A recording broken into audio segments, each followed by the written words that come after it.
The morning sun cast long shadows across downtown Portland as Marcus Rodriguez adjusted his security guard uniform and checked his watch for the third time in 5 minutes. The financial district hummed with its usual pre-opening energy, coffee shops brewing their first batches while early commuters hurried past gleaming office towers.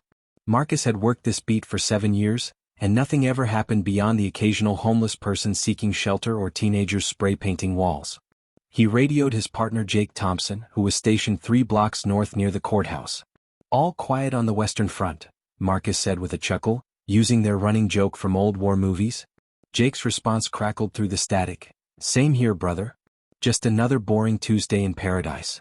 Neither man could have imagined that within the hour, their mundane Tuesday would transform into a nightmare that would test every survival instinct they possessed. The first sign something was wrong came at 8:47 a.m. when screams echoed from Pioneer Square. Marcus initially dismissed them as street performers or perhaps an argument between vendors, but the sounds grew more intense and desperate. He jogged toward the commotion, his hand instinctively moving to his radio. What he discovered defied all logic and reason. A woman in a blood-stained business suit was attacking a hot dog vendor with her bare hands, her movements jerky and unnatural. Her skin had taken on a grayish pallor, and her eyes were completely white, devoid of any human recognition. The vendor, an elderly man named Giuseppe who had worked that corner for 15 years, was screaming as the woman bit into his arm with savage intensity. Marcus shouted for her to stop, but she didn't even acknowledge his presence. When he approached closer, he could see that Giuseppe's wounds were severe, blood flowing freely as the woman continued her assault with an animalistic hunger that made Marcus's stomach turn. Drawing his taser, Marcus aimed carefully and fired, the electrical charge sending the woman into convulsions before she collapsed.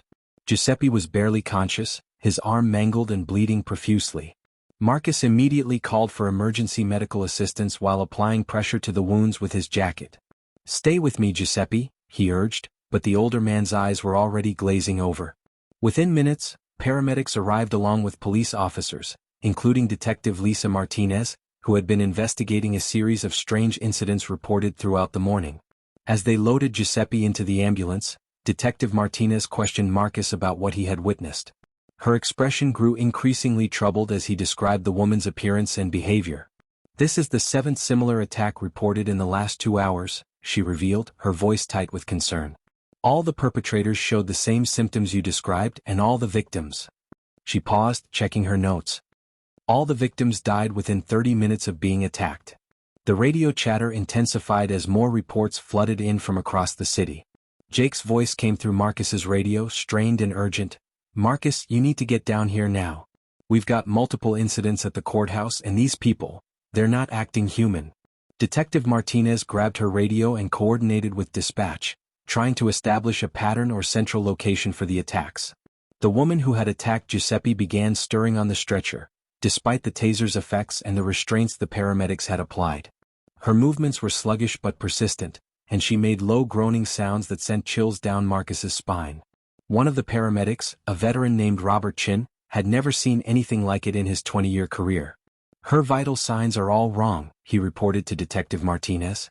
"Heart rate is barely detectable, body temperature is dropping, but she's still moving and trying to bite anyone who gets close." As they spoke, Giuseppe's body began to convulse on the ambulance gurney. The paramedic attending to him, Jennifer Walsh, called out in alarm as his wounds stopped bleeding and his skin began taking on the same grayish hue they had observed in his attacker. His eyes rolled back, showing only white, and he let out a guttural moan that made everyone step back instinctively. Detective Martinez immediately understood the horrifying implication. Whatever was causing this behavior was spreading through bites, transforming victims into attackers within minutes. She grabbed her radio and called for immediate backup, requesting that all units treat this as a potential biological hazard. The dispatcher's voice crackled back with increasing urgency as similar reports poured in from every district in the city. Hospitals were being overwhelmed with bite victims who were dying and then reanimating with the same aggressive, mindless behavior. Marcus watched in horror as Giuseppe, who had been joking with him about the weather just an hour earlier, sat up on the gurney with jerky, unnatural movements. The elderly vendor's kind eyes were now vacant and white, and he lunged toward Jennifer with the same savage hunger they had witnessed in his attacker. Marcus tackled Giuseppe before he could reach the paramedic, wrestling with a strength that seemed impossible for the injured man to possess. Detective Martinez drew her weapon, her training warring with the impossibility of what she was witnessing. The radio reports continued streaming in. Downtown was in chaos, with dozens of attacks reported and emergency services stretched beyond capacity. Jake's voice came through again, more desperate this time. "Marcus, whatever's happening is spreading fast. The courthouse is overrun and these things, they just keep coming. I'm falling back to the police station, but I don't think anywhere is safe." As Marcus struggled to contain Giuseppe, he realized that their quiet Tuesday morning had become the beginning of something that would challenge everything they thought they knew about survival, humanity, and the thin line between civilization and chaos. Detective Martinez made the decision that would haunt her for weeks to come as she watched Giuseppe's reanimated form struggle against Marcus's grip. Her service weapon trembled in her hands as she aimed at the man who had served hot dogs to courthouse workers for over a decade, but the thing wearing Giuseppe's face was no longer human. The shot echoed through Pioneer Square, and Giuseppe's body went limp instantly. Marcus released his hold and staggered backward, his uniform torn and bloodied from the struggle. "We need to get out of here now," Martinez commanded, her voice steady despite the chaos erupting around them. The paramedics Jennifer and Robert were already loading their equipment back into the ambulance, their faces pale with the realization that their medical training had not prepared them for patients who died and then tried to eat the living. The woman who had started this nightmare was still strapped to the stretcher, her groans growing louder and more agitated as she strained against the restraints with inhuman persistence. The radio crackled with increasingly desperate reports from across Portland. Officer David Kim's voice broke through the static from the Pearl District.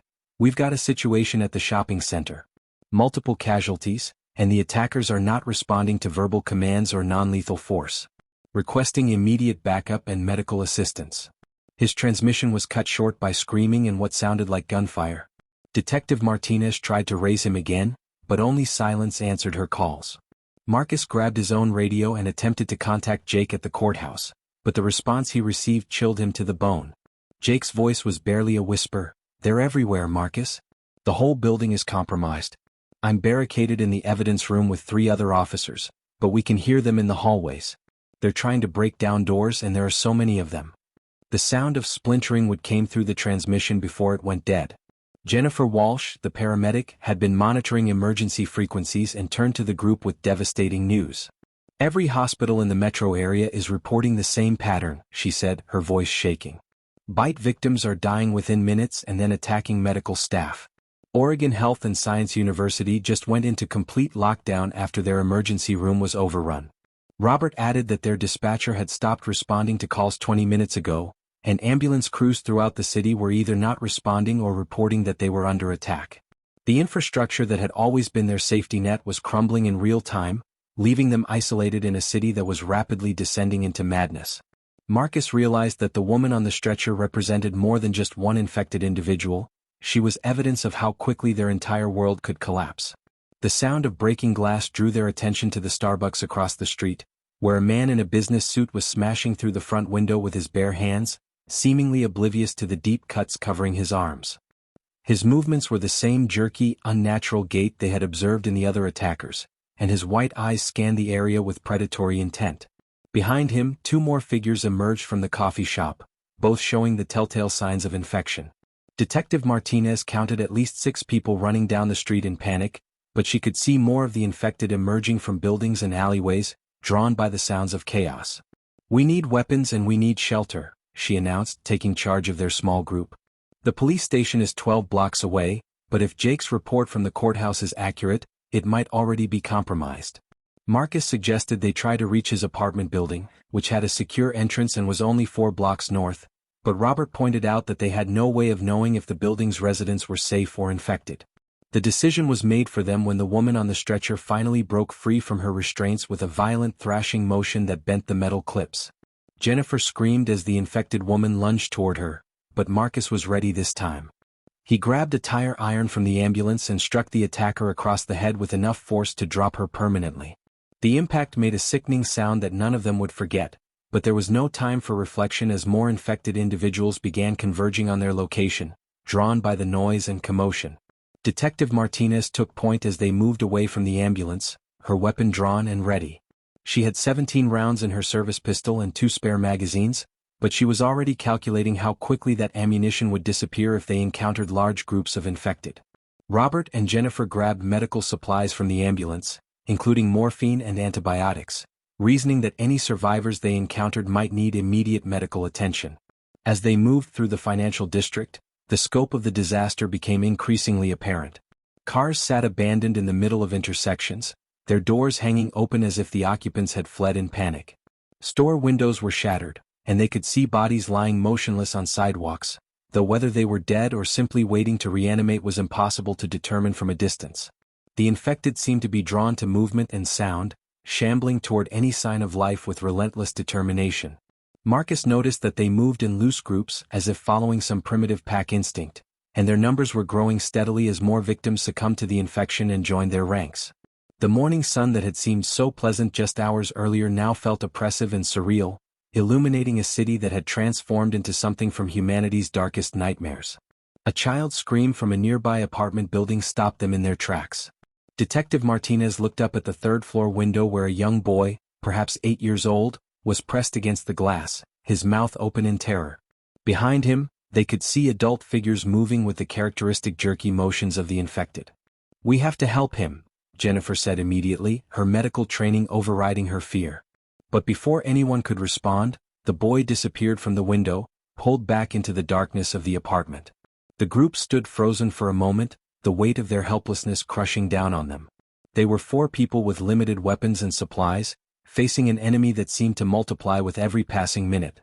Marcus checked his watch and realized that less than 2 hours had passed since he had first responded to the screams in Pioneer Square, yet their entire world had been turned upside down. The infected were no longer isolated incidents. They were becoming the dominant force in a city where the living were rapidly becoming the minority. The apartment building Marcus had suggested turned out to be a fortress of terror rather than salvation. As their small group approached the brick structure on Northwest Davis Street, they could see that the front entrance had been barricaded from the inside with furniture and debris. Blood smears decorated the glass doors, and the lobby beyond was dark except for the emergency lighting that cast eerie shadows across overturned chairs and scattered personal belongings. Detective Martinez pressed her face against the glass and could make out at least 3 bodies lying motionless on the marble floor, though whether they were truly dead or simply dormant infected was impossible to determine. Marcus felt a crushing sense of responsibility as he realized his suggestion might have led them into another trap, but Robert pointed out that they needed shelter soon as the number of infected on the streets was increasing exponentially with each passing hour. Jennifer noticed movement in one of the second-floor windows and grabbed Marcus's arm. A woman was frantically waving at them, her mouth moving as if she was shouting, but the thick glass muffled any sound. Behind her, they could see other figures, and it became clear that survivors had barricaded themselves inside the building. Detective Martinez tried her radio again, scanning through emergency frequencies until she found one that was still active. "This is Detective Lisa Martinez, Portland Police. We have a group of 4 survivors at 847 Northwest Davis Street. Are there any other units responding in this area?" The response came from Officer Amanda Foster, whose voice was strained with exhaustion. "Martinez, thank God. We've got a group of 12 survivors holed up in the Burnside Bridge Control Tower. The bridges are all blocked with abandoned vehicles, and we're seeing infected trying to cross on foot. The National Guard was supposed to establish a perimeter, but we haven't heard from them in over an hour." The sound of shattering glass from behind them made the group spin around to see that the infected had broken into the coffee shop they had passed earlier. At least 8 of them were now stumbling out onto the street, their white eyes scanning for prey. Marcus counted their options quickly. They could try to break into the apartment building and risk encountering infected inside, attempt to reach Officer Foster's position at the bridge, or find another building to fortify. The decision was made when one of the infected spotted them and let out a low moan that seemed to alert the others. Detective Martinez fired 2 precise shots, dropping the closest threats, but the gunfire only attracted more attention from infected scattered throughout the neighborhood. "The building," she commanded, and Robert used a brick to smash the glass door while Jennifer kept watch for approaching threats. Inside the lobby, the smell of death was overwhelming. The 3 bodies they had seen from outside were clearly victims of the infection, their wounds consistent with the savage bite marks they had observed earlier. Marcus checked each body carefully, using his flashlight to examine their faces and looking for any signs of movement. One of them, a middle-aged man in a jogging outfit, had been dead long enough that rigor mortis had set in, but the other 2 were more recent casualties. Detective Martinez found the building directory and noted that there were 42 units spread across 6 floors, which meant potentially dozens of people trapped inside. The elevator was non-functional, probably shut down as a security measure, so they would have to use the stairs to reach the survivors they had seen on the second floor. The stairwell was a maze of makeshift barricades constructed from furniture, appliances, and anything else the residents could find. Someone had spray-painted, "Infected on third floor, do not enter" on the wall, along with an arrow pointing upward. As they climbed, they could hear voices from above, and Jennifer called out softly to announce their presence. A man's voice responded immediately, "Are you infected? Have any of you been bitten?" Detective Martinez identified herself and assured them that their group was unharmed. The barricade on the second-floor landing was moved aside to reveal Thomas Mitchell, a building resident who had taken charge of organizing the survivors. Behind him stood 8 other people, including 2 children and an elderly woman who was clearly in shock. Thomas quickly briefed them on the situation inside the building. The infection had started on the 3rd floor when Mrs. Patterson returned from her morning walk with bite marks on her arm. She had died in the hallway and then attacked her neighbor, Mr. Valdez, who lived across the hall. The infection spread rapidly through that floor before the remaining residents managed to barricade the stairwells. "We've got infected trapped on the 3rd and 4th floors," Thomas explained, "but we can hear them moving around up there and they keep trying to break through our barriers." He pointed to a reinforced door that was shaking slightly as something on the other side pushed against it repeatedly. The sound was rhythmic and persistent, like a heartbeat that never stopped, and it was clear that the infected had not lost interest in reaching the survivors below. Jennifer immediately began checking the survivors for injuries while Detective Martinez and Marcus assessed their defensive position. The 2nd floor had been transformed into a makeshift command center, with furniture blocking all the windows and supplies gathered from various apartments. They had enough food and water for perhaps 3 days, but no long-term plan for escape or rescue. Robert discovered that one of the survivors, a teenager named Kevin Walsh, had been monitoring emergency broadcasts on a battery-powered radio. The news was uniformly grim. The infection had spread beyond Portland to other cities along the West Coast, and government response was chaotic and uncoordinated. Military units were being deployed, but reports suggested they were overwhelmed by the speed and scope of the outbreak. The relative safety of their barricaded position was shattered when the lights went out. The building's power had been cut, either by damage to the electrical grid or as part of some emergency protocol. In the darkness, the sounds from the floors above seemed amplified and more threatening. The infected were becoming more agitated, their moaning and scratching at the barriers growing louder and more persistent. Thomas whispered that this had happened twice before, and each time the infected seemed to become more active and aggressive.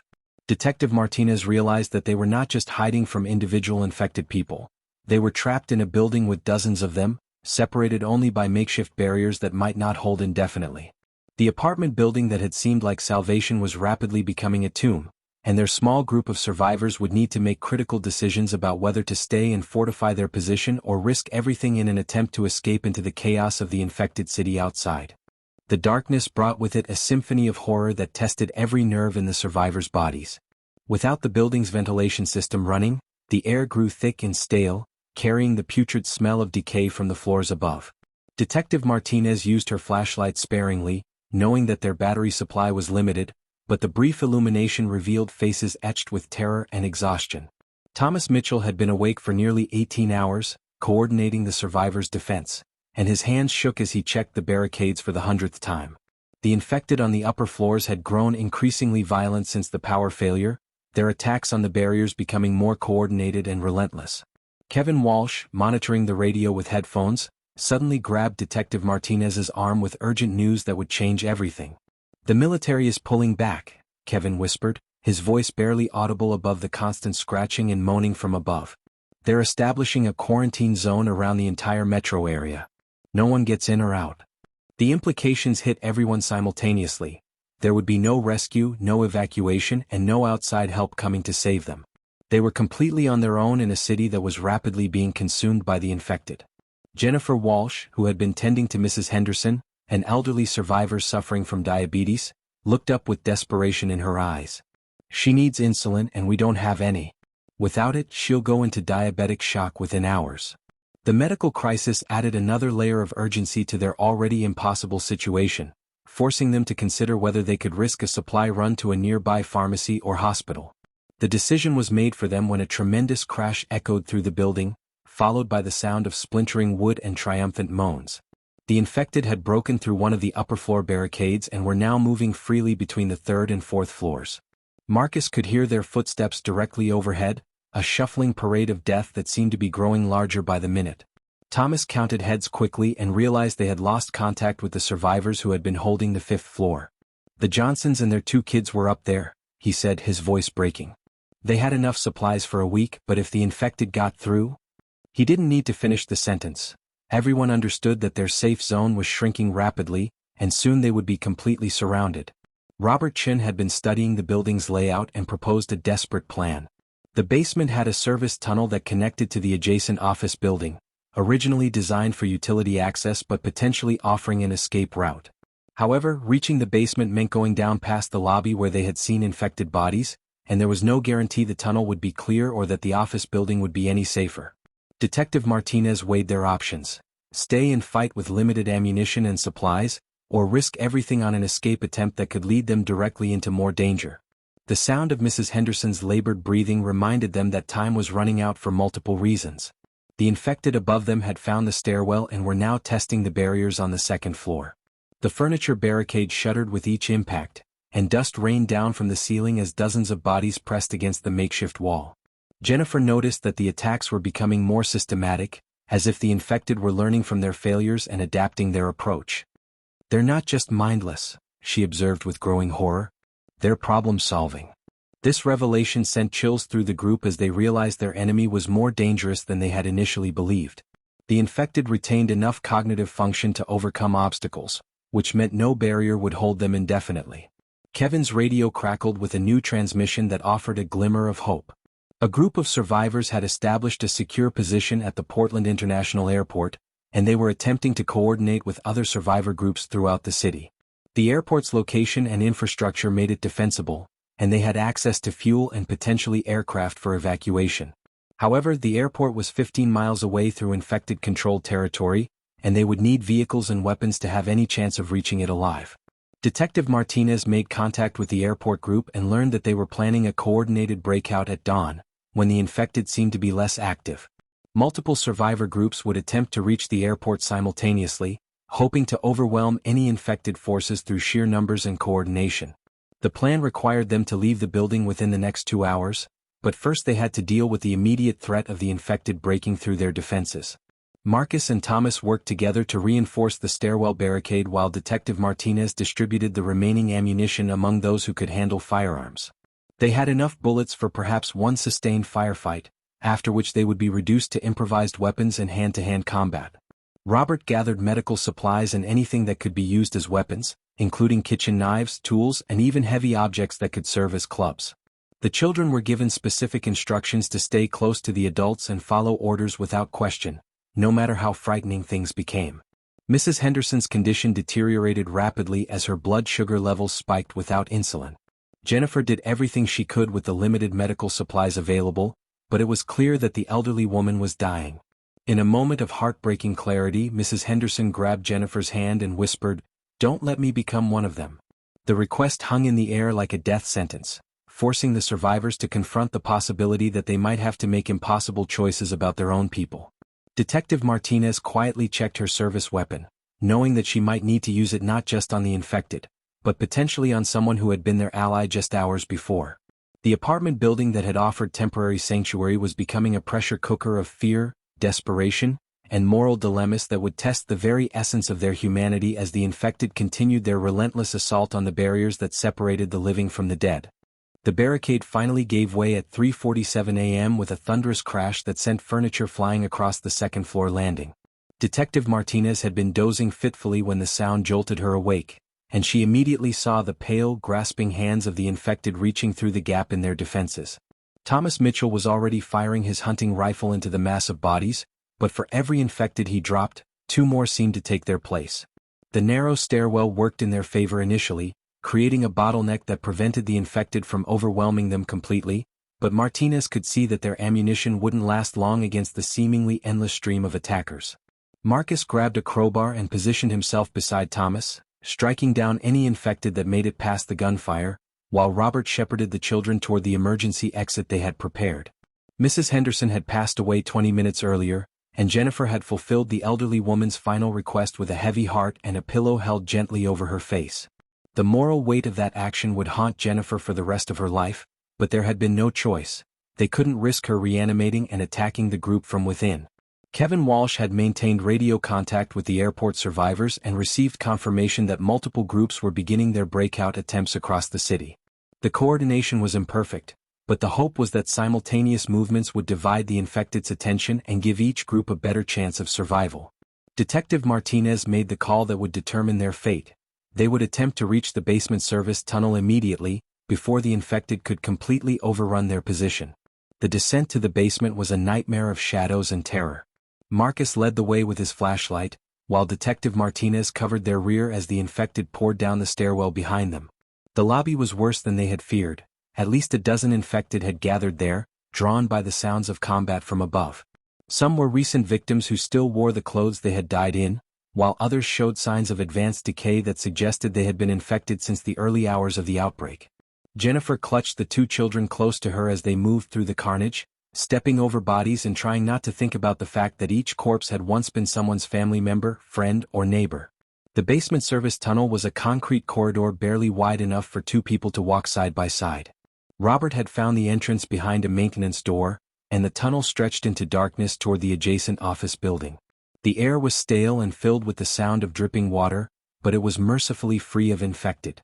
As they moved through the tunnel, Kevin continued monitoring radio transmissions and reported that several survivor groups had already been overrun during their escape attempts. The infected seemed to be more numerous and aggressive than anyone had anticipated, and the coordinated breakout was turning into a series of massacres across the city. Detective Martinez realized that their small group might be among the last survivors in their sector of Portland. The office building on the other side of the tunnel presented new challenges and opportunities. The basement level was clear, but they could hear movement on the floors above, suggesting that this building was also compromised. However, Robert discovered that the building had an underground parking garage with direct access to the street, potentially allowing them to acquire vehicles without having to fight through infected-filled lobbies and stairwells. Thomas found a security office with monitors that showed various parts of the building, and what they saw was both encouraging and terrifying. The first 3 floors were overrun with infected, but the upper floors appeared to be clear, possibly indicating that the infection had started at ground level and worked its way up. Detective Martinez made contact with Officer Amanda Foster, who was still holding position at the Burnside Bridge Control Tower. Foster reported that her group had been reduced to 6 survivors after a failed attempt to reach the police station, and they were running critically low on ammunition and supplies. The bridge itself was completely blocked with abandoned vehicles and infected, making it impassable for any rescue attempt. Foster's voice was strained with exhaustion and despair as she described watching the city burn from her elevated position.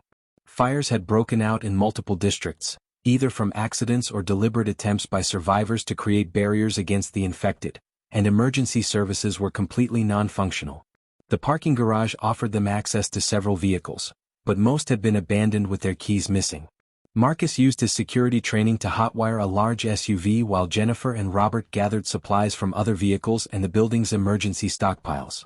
They found bottled water, energy bars, and a first aid kit that would sustain them for the journey to the airport. Kevin's radio monitoring revealed that the airport survivor group was under heavy assault, with infected somehow breaching their perimeter defenses. The transmission cut off mid-sentence, leaving them uncertain whether their destination was still viable or if they were driving toward another death trap.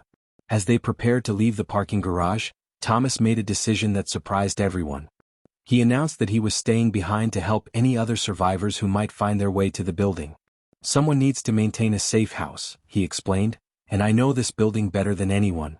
Despite their protests, Thomas was adamant, and Detective Martinez realized that his decision might actually improve their chances of survival by reducing the size of their group and the resources they would need. Thomas gave them detailed directions to alternate routes toward the airport and promised to monitor emergency frequencies for any news about other survivor groups. The farewell was brief but emotional, as everyone understood they would likely never see each other again. The SUV's engine roared to life just as infected began pouring into the parking garage from the stairwells above. Marcus floored the accelerator, smashing through the garage door and onto the street, where the early morning light revealed the full scope of Portland's transformation. The city they had known was gone, replaced by a hellscape of abandoned vehicles, burning buildings and wandering infected. Detective Martinez took the passenger seat with her weapon ready, while Jennifer and Robert secured the children in the back seat and prepared for what would either be their salvation or their final journey. The airport was 15 miles away through territory controlled by an enemy that never tired, never gave up, and grew stronger with every human life it claimed. The streets of Portland had become an obstacle course of death and destruction that challenged every driving skill Marcus had ever learned. Abandoned vehicles created a maze that forced them to weave between cars, trucks and motorcycles whose owners had fled in panic or been dragged from their seats by infected attackers. Detective Martinez called out directions while scanning for threats, her service weapon ready as they navigated through the Pearl District where luxury condominiums now served as tombs for their wealthy residents. The infected seemed drawn to the sound of their engine, stumbling out of buildings and alleyways with their characteristic jerky movements, but the SUV's speed and armor allowed them to push through smaller groups without stopping. However, Martinez could see larger concentrations of infected ahead, and she knew their luck wouldn't hold indefinitely. Kevin Walsh had managed to re-establish contact with scattered survivor groups throughout the city, and the news was universally grim. The coordinated breakout had failed catastrophically, with most groups either overrun or forced to retreat to temporary shelters that were rapidly being surrounded. The National Guard units that had been deployed to establish quarantine zones had gone silent, and satellite imagery suggested that the infection had spread far beyond Portland's city limits. Jennifer listened to the radio traffic while trying to keep the two children calm, but 8-year-old Emma Rodriguez and 10-year-old Michael Chen were old enough to understand that their world had fundamentally changed forever. Their parents had been among the victims in the apartment building, and Jennifer had become their de facto guardian in a world where childhood had effectively ended. The first major obstacle came at the Burnside Bridge, where they had hoped to cross the Willamette River toward the airport. The bridge was completely impassable, clogged with hundreds of abandoned vehicles and thousands of infected who had been trapped there when the evacuation failed. Detective Martinez could see Officer Foster's control tower position, but there was no sign of life, and the structure appeared to have been overrun. Marcus was forced to backtrack and attempt a crossing at the Ross Island Bridge, adding precious time to their journey while their fuel gauge steadily dropped toward empty. The detour took them through residential neighborhoods where the infection had spread house by house, creating scenes of domestic horror that would haunt their memories forever. Robert Chin had been monitoring their route on a GPS device and calculated that they were still 8 miles from the airport when they encountered their first major infected horde. At least 200 infected had gathered in the parking lot of a shopping center, apparently drawn by the sounds of a helicopter that had crashed there hours earlier. The pilot and passengers had clearly been overrun, their bodies scattered around the wreckage, but the infected remained in the area as if waiting for more prey to arrive. Marcus attempted to drive around the horde, but the infected spotted their vehicle and began moving toward them with surprising coordination. Unlike the random wandering they had observed earlier, these infected seemed to be communicating through low moans and following some form of pack behavior that made them far more dangerous. The SUV's engine began making ominous sounds as they pushed through increasingly difficult terrain. Marcus had been forced to ram through several smaller groups of infected, and the vehicle's front end was damaged from multiple impacts. Steam began rising from under the hood, indicating that the radiator had been compromised, and they would need to find another vehicle soon or risk being stranded in infected territory. Detective Martinez spotted a car dealership ahead and suggested they try to acquire a replacement vehicle. But as they approached, they could see that the lot was filled with infected who had been customers and employees when the outbreak began. The infected were wearing everything from business suits to mechanics' coveralls, a grim reminder that the infection had struck without regard for social status or profession. Jennifer made a discovery that changed their understanding of the infected's behavior patterns. While observing the horde at the shopping center, she noticed that some infected moved faster and more aggressively than others, and their physical appearance suggested different stages of infection.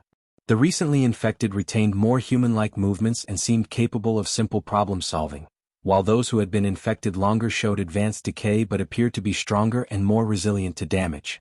"They're evolving," she told the group with growing alarm. "The infection isn't just spreading, it's adapting and improving its hosts." This revelation meant that their enemy was becoming more dangerous over time, and any long-term survival strategy would need to account for infected that were smarter, stronger, and more coordinated than the mindless zombies they had initially encountered. The radio crackled with a transmission that offered both hope and terror. A military unit had established a temporary base at a high school near the airport and was attempting to evacuate civilian survivors by helicopter. However, the transmission also revealed that the airport itself had been completely overrun, with thousands of infected overwhelming the survivor group that had been coordinating the rescue efforts. The military was planning to hold their position for only 6 more hours before withdrawing to a more defensible location outside the quarantine zone. Detective Martinez realized that this might be their only chance for rescue, but reaching the high school would require abandoning their current route and traveling through some of the most heavily infected areas of the city. Marcus made the decision to attempt reaching the military evacuation point, but their damaged SUV finally gave out just 3 miles from their destination. Steam poured from the engine as they coasted to a stop in front of an elementary school, and they could hear the infected responding to the sound of their arrival. The school building appeared to be secure with its doors and windows intact, but they had no way of knowing what might be waiting inside. With no other options available, Detective Martinez led the group toward the school's main entrance while Marcus and Robert gathered their remaining supplies and weapons. The children stayed close to Jennifer as they approached what might be their final shelter, and everyone understood that their next few decisions would determine whether they lived to see another sunrise or join the growing army of infected that had consumed their city. The road to salvation had become a journey through hell, and they were still miles away from any hope of rescue. The elementary school's main entrance was secured with a heavy chain and padlock, but Marcus managed to break through using a tire iron from their abandoned SUV. The hallways beyond were eerily quiet, decorated with cheerful children's artwork that created a surreal contrast to the horror unfolding outside. Detective Martinez led the way with her flashlight, checking each classroom methodically while the others followed in tight formation. The school appeared to have been evacuated successfully with no signs of violence or infection, but they could hear the infected gathering outside as more were drawn to the area by the sounds of their forced entry. Jennifer kept Emma and Michael close, whispering reassurances while privately calculating how much ammunition they had left and how long they could realistically hold out against a sustained assault. Robert Chin discovered that the school's cafeteria had been converted into an emergency shelter, with cots, medical supplies and enough food and water to sustain a large group for several days. Someone had spray-painted Evac Site Alpha 7 on the wall, along with military radio frequencies and evacuation procedures. The supplies suggested that this had been an official government shelter, but the absence of any personnel or survivors indicated that the evacuation had either been completed or had failed catastrophically. Kevin Walsh immediately began monitoring the military frequencies and made contact with Sergeant Patricia Williams, who was coordinating the helicopter evacuation from the high school 2 miles away. Her voice was tense with urgency as she explained that they had space for only 12 more civilians before reaching capacity. The infected had found their way into the school building, and the sound of shuffling footsteps echoed through the corridors as dozens of them began searching for the survivors. Detective Martinez positioned herself at the cafeteria's main entrance while Marcus barricaded the secondary exits with tables and chairs. They had perhaps 30 rounds of ammunition remaining, along with improvised weapons that would be useless against large numbers of infected. The military evacuation was scheduled to depart in 90 minutes, but Sergeant Williams warned them that the infected were massing around the high school in unprecedented numbers, drawn by the helicopter noise and the concentration of human survivors. The rescue operation was becoming increasingly dangerous, and there was no guarantee that additional flights would be possible. Jennifer made a heartbreaking discovery while examining the emergency supplies. Among the medical equipment, she found several vials of an experimental antiviral medication that had been distributed to emergency shelters during the early hours of the outbreak. The medication was labeled as a potential treatment for infected individuals who had been bitten but had not yet died and reanimated. However, the instructions were incomplete, and there was no way to know if the treatment was effective or if it might actually accelerate the infection process. The discovery raised agonizing questions about whether they could have saved some of the people they had lost, and whether there might still be hope for finding a cure or treatment for the infection. The infected had reached the cafeteria and were testing the barricades with increasing aggression. Detective Martinez could see their pale faces pressed against the windows, and their moaning had taken on a more urgent quality that suggested they knew prey was nearby. Marcus counted at least 20 infected in the immediate area, with more arriving constantly as they were drawn by the sounds of the others. The barricades were holding for now, but the infected were beginning to coordinate their attacks, pushing against weak points in the defenses with a persistence that was both terrifying and impressive. Kevin's radio monitoring revealed that other survivor groups throughout the city were facing similar situations, trapped in temporary shelters while infected hordes gathered outside. Sergeant Williams contacted them with devastating news. The helicopter evacuation had been postponed due to mechanical problems, and the military unit was under heavy assault from infected forces that numbered in the thousands. The high school's defenses were failing, and Williams estimated they had perhaps 2 hours before their position was completely overrun. She offered to attempt a ground rescue if the survivors could reach a more accessible location, but the streets between the elementary school and the high school were filled with infected, making any movement extremely dangerous. Detective Martinez realized that they were facing an impossible choice: stay in their current shelter and hope the infected would eventually lose interest, or risk everything on a desperate attempt to reach the military evacuation point. The decision was made when Emma Rodriguez began showing symptoms of fever and nausea. Jennifer examined the child carefully and discovered a small bite mark on her arm that had been hidden by her sleeve. The bite was several hours old, and Emma's condition was deteriorating rapidly, following the same pattern they had observed in other victims. Michael Chin, who had been Emma's constant companion, refused to leave her side despite the obvious danger. Jennifer faced the most difficult decision of her medical career: attempt to treat Emma with the experimental antiviral medication, knowing it might kill her or accelerate her transformation, or accept that the child was doomed and focus on protecting the other survivors. Detective Martinez took charge of the situation with the cold professionalism that had made her an effective police officer. She explained to Michael that Emma was very sick and that they needed to keep her comfortable while trying to help her get better. The lie was necessary to prevent panic, but Martinez knew that they would soon face the same impossible choice they had confronted with Mrs. Henderson. The infected outside were becoming more agitated, and their attacks on the barricades were intensifying. Marcus estimated that their defenses would fail within the hour, forcing them into a final confrontation with an enemy that vastly outnumbered them. The elementary school that had seemed like salvation was becoming their tomb, and their small group of survivors would need to make choices that would test the very limits of their humanity as they prepared for what might be their last stand against the infected hordes that had consumed their world. The experimental antiviral medication that Jennifer administered to Emma Rodriguez represented humanity's last desperate gamble against an enemy that had already claimed millions of lives. As the 8-year-old girl's fever spiked and her breathing became labored, Jennifer monitored her vital signs with equipment salvaged from the school's nurse's office, knowing that the next few hours would determine not only Emma's fate but potentially the future of human survival. The medication's effects were immediate and terrifying. Emma's bite wound began to change color, shifting from the angry red of infection to a pale blue that suggested the antiviral was fighting the zombie pathogen at a cellular level. Detective Martinez maintained her vigil at the barricades while Marcus and Robert prepared for what they all believed would be their final battle against the infected hordes gathering outside. Kevin Walsh's radio monitoring revealed that the situation across Portland had reached a critical tipping point. The military evacuation at the high school had been completely overrun, with Sergeant Williams's final transmission cutting off mid-sentence as infected forces breached their perimeter. Similar disasters were being reported from emergency shelters throughout the Pacific Northwest, and government communications suggested that the infection had spread to major cities across the entire continent. The quarantine zones that had been established to contain the outbreak were failing one by one, and humanity was facing the very real possibility of extinction. However, Kevin also intercepted a transmission from a research facility in Alaska that claimed to have developed a working vaccine based on blood samples from survivors who had shown natural immunity to the infection. The infected outside the elementary school had grown into a massive horde that numbered in the hundreds, their collective moaning creating a sound like distant thunder that never stopped.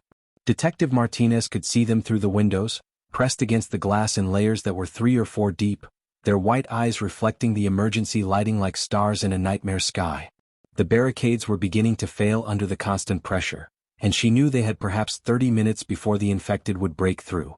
Marcus had fashioned spears from mop handles and kitchen knives, while Robert prepared Molotov cocktails using cleaning supplies from the janitor's closet. Their ammunition was down to 12 rounds, barely enough for a single sustained firefight. Emma's condition took a dramatic turn as the antiviral medication reached its peak effectiveness. Her fever broke suddenly, and the bite wound on her arm began to heal at an accelerated rate that defied medical explanation.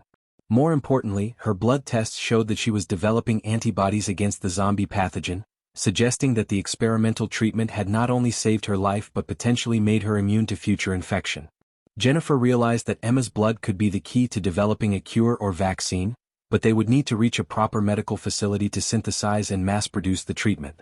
The discovery gave their desperate situation new meaning.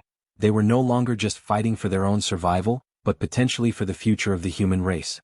The barricades finally collapsed at dawn, just as the first rays of sunlight began filtering through the cafeteria windows. The infected poured through the breach like a gray tide of death, their movements more coordinated and aggressive than anything the survivors had previously encountered.